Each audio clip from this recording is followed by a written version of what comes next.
All right, Kenmore 158.17030. It's model 1703. When I got it, the stitch selector knob was frozen. People like to try and force those. Don't. It is plastic, even though part of it has a metal coating on the outside. What's going on? You need to remove your motor. Well, you don't have to remove it completely, leave the wiring connected. You just need to undo the bolt, the 12 millimeter little bolt that holds the motor mount right there. Then just lay your motor down out here in front.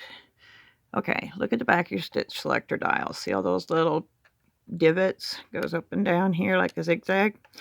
Basically, this little selector right here is supposed to be flipped down inside those. When it's flipped down inside those, it won't allow you to turn it if that thing is frozen. What it is, it's the pivot point of this is frozen. And so when it's down like that, you can't turn your dial up above. So you need to clean the old sticky oil completely out of this pivot point, which I hope my screwdriver is able to show well enough. It's very hard to get in there with a cell phone here. But anyway, right up there, because that bar needs to pivot. That's part of your stitch selector. And you've also got a reverse mechanism up in here that has to have the pivot points cleaned because, for example, like the reverse on this currently is frozen. Okay, see, since I've started putting little bits of alcohol in there to free it up, now I can start to move it, and I've put a little bit of tri-flow on it to try to get it freed up. Now that's without adding heat. This is just using the rubbing alcohol put up there with the, you can use a toothbrush dipped in rubbing alcohol or a paintbrush. It helps dissolve the old sticky oil that it looks like caramel, and it is very, very, very sticky. But you got to get that all cleaned out if you want the reverse stitches and the reverse to work properly and your stitch selector work properly.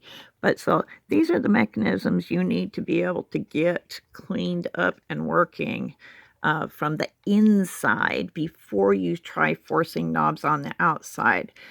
This is pretty well built metal inside, but if you force the plastic knobs on the outside, you will snap them off at some point, particularly if you try aiming a blow dryer at them or heat or anything like that. The heat, if you're going to use a blow dryer or warmth, the area you want to get it on is metal areas where the sticky old oil is, and that's the only place you really want to warm up to get things moving right. But you've got to get the old sticky oil cleaned out as well. If you just leave the old sticky oil in, no matter what oil you add to it, it is going to stick again very soon.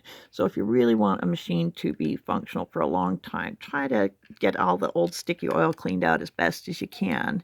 And it usually takes repeated applications of rubbing alcohol and then adding tri-flow sewing machine oil to each of those little pivot points, and everywhere the metal is supposed to slide or pivot against itself. A spring, that there's all kinds of springs in these sewing machines, but the springs cannot do their job of pushing parts like this back where it belongs when there's so much force sticking it together. So it's not able to do its job. So I have my work cut out for me still. I have a lot of sticky old oil to clean at it inside here, up in that pivot point right there. And I need to get the rest of the sticky old oil out of my pivot point for my reverse stitches up there. But I'm hoping this will help people.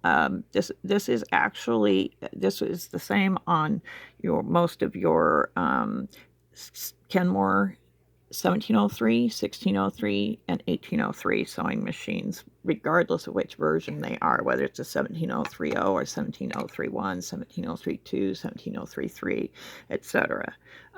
But you also find this is true for most Kenmore reverse stitch, stretch stitch sewing machines that have that type of capability. Um, uh, but the reverse stitch mechanism, the stitch dial, and the cam guide up above, the cam follower and cam stack up above. Those are all areas that very commonly freeze up on these, and you really need to take the time to clean them up right. And while you have your motor off is a good time to remember to oil things like this back here, and to clean old sticky oil off these kind of areas as well. I've already got the feed dog mechanism. The plunger was completely seized, and now it is. See how that's working just right. And that one, sometimes even with the cleaning of rubbing alcohol and oil, and even trying to use a little warmth of the hair dryer, it's not always going to free itself up all the way.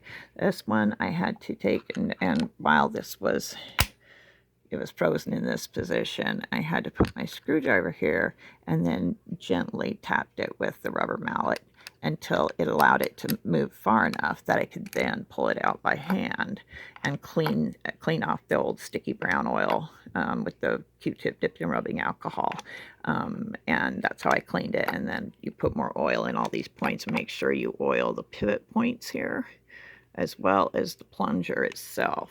And you notice there's little pivot points along here. These don't always need oil, but if it's a sticky spot, clean it and oil it. But anyway, so for fixing up the 1703 and getting it so that your stitch selector works again. See, notice for those of you who have a stitch selector that is not stopping on each of the numbers.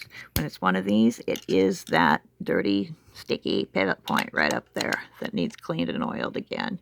So make sure you do that. And then it will go ahead and it will be able to, the spring will have enough pressure then to be able to go back down into each of these when it's supposed to. So I will get working on that, and hopefully this helps some other people clean up and fix their Kenmore sewing machines. Thank you. This is Becky Rice. Bye-bye.